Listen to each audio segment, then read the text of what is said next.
Hey guys, I just wanted to explain a little bit about Hinduism for those who are curious, and just a small particular episode in Hinduism, in a particular scripture in Hinduism. Most people are aware of the Gita, in which Krishna, one of our most famous gods, speaks. But what a lot of people don't know is Gita is actually just a small part of the larger Mahabharata, which is our Iliad. It's longer than the Iliad. And the Mahabharata itself has no real religious significance. It's just a really cool story with lots of morals.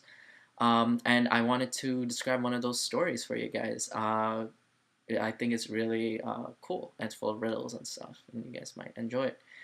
Um, Let me just explain a little bit of background. The Mahabharata in the Mahabharata, there are five brothers, and they have all sorts of adventures together.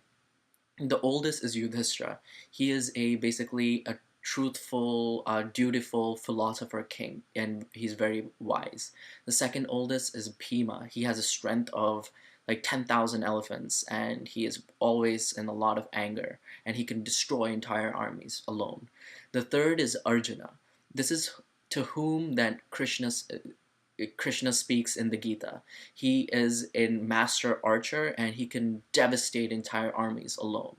The fourth and the fifth are average warriors. Their names are Nakula and Sahadeva. They're not that great warriors, but what's important is that they're twins, born to their stepmother, the first three's brother's stepmother. And they're always together. They're always doing truth. They're the good guys. So basically, right before this episode, the good guys lose their entire kingdom, gambling it away. So they're walking through the forest and they get really thirsty. And the oldest brother says to the youngest, Sahadeva, go to a nearest stream and get some water for us. So Sahadeva goes and he finds this Yaksha. A Yaksha is a magical animal in the forest, magical person in the forest. And he tells him, you cannot drink this water, it belongs to me, you must answer all of my questions before you drink it. Sahadeva says, hell no, this is not your water, and he drinks it and he falls down dead. Then Nakula comes after they wait, and he sees that Sahadeva is dead, and then he also gets the same questions from the Yaksha. He doesn't respond to the questions, and he drinks the water and falls down dead. Arjuna comes, again he's warned not to drink the water before he answers the questions. He doesn't answer the question, Arjuna falls down dead. Bhima comes, again, same thing, Bhima falls down dead. Yudhishthira comes, and Yaksha says, you must answer my questions, otherwise you will die. And he says, okay. So here are the questions. I've only put some that are the ones that are really interesting. I've removed ones related to specifics about my religion. So the Yaksha asks, what is heavier than the earth itself? What is higher than the heavens? What is faster than the wind? And what is more numerous than grass? Yudhishthira answers, the mother is heavier than the earth, the father is higher than heaven, the mind is faster than the wind, and our thoughts are more numerous than grass. The Yaksha asks, who is the friend of the exile? Who is the friend of the householder? Who is the friend of him that ails? And who is the friend of one about to die? Yudhishthira answers, the friend of the exile in a distant land is his companion. The friend of the householder is his wife. The friend of him that ails is the physician, and the friend of him about to die is charity. The Yaksha asks, what is that which sojourneth alone? What is that which is reborn after its birth? What is the remedy against cold, and what is the largest field? Yudhishthira answers, the sun sojourneth alone. The moon takes birth anew. Fire is the remedy against cold, and earth is the largest field. The Yaksha asks, what is the highest refuge of virtue? What of fame? What of heaven? And what of happiness? Yudhishthira answers, liberality is the highest refuge of virtue. Gift of fame, gift meaning charity, of fame. Truth of heaven, truth meaning dharma, which means doing one's duty. So my dharma tells me to obey my parents at all times, make them happy. So truth of heaven and good behavior of happiness.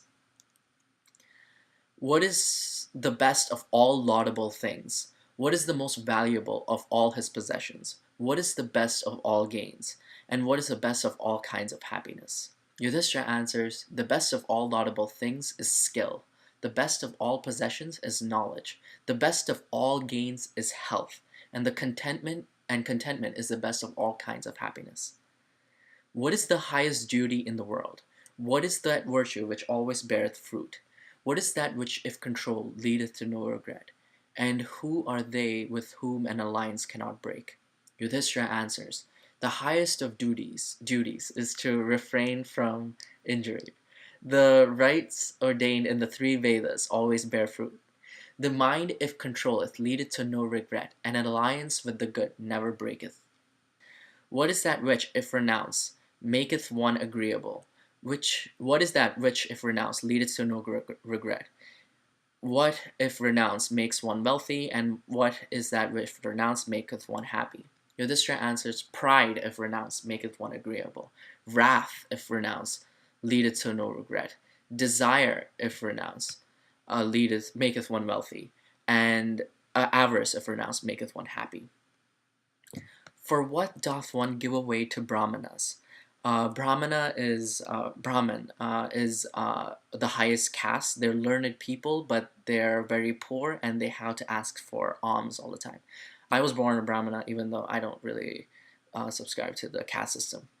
So anyway, for what doth one give away to brahmanas? For what to mimes and dancers? For what to servants? And for what to kings?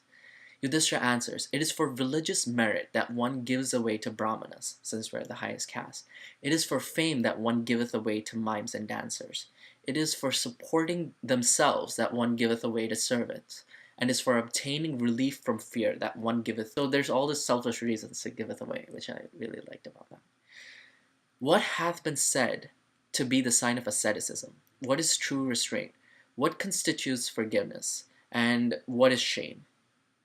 Yudhishthira answers, staying in one's own duty is asceticism. That means doing one's own duty to its word. The restraint of one's mind is of all restraints the true one. Forgiveness consists of enduring enmity. I don't understand that one. And shame in withdrawing from all unworthy acts. What hath steadiness been said by the Brahmanas to be? And what patience? And what also is real cleansing? And what is charity? Yudhishthira answers, steadiness consists of one's always staying in one's own duty, dharma. And true patience consists in subjugation of the senses. A true bath consists in washing the mind clean of all impurities. Charity consists in protecting all creatures. What man should be regarded as learned, and who and who should be called an atheist, and who also should be called ignorant? What is called desire, and what are the sources of desire, and what is envy? I know you guys will like this. Yudhishthira answers, he is to be called learned who knoweth his duties. An atheist is he who is ignorant, and also he is ignorant who is an atheist. Desire is due to objects of possession, and envy is nothing than grief of heart. So obviously I don't subscribe to everything that he says, and that's the beauty of my religion is you can pick and choose what you like. You can worship whatever gods you like. You can pick whatever scriptures you like. Anyway, I'll continue the rest in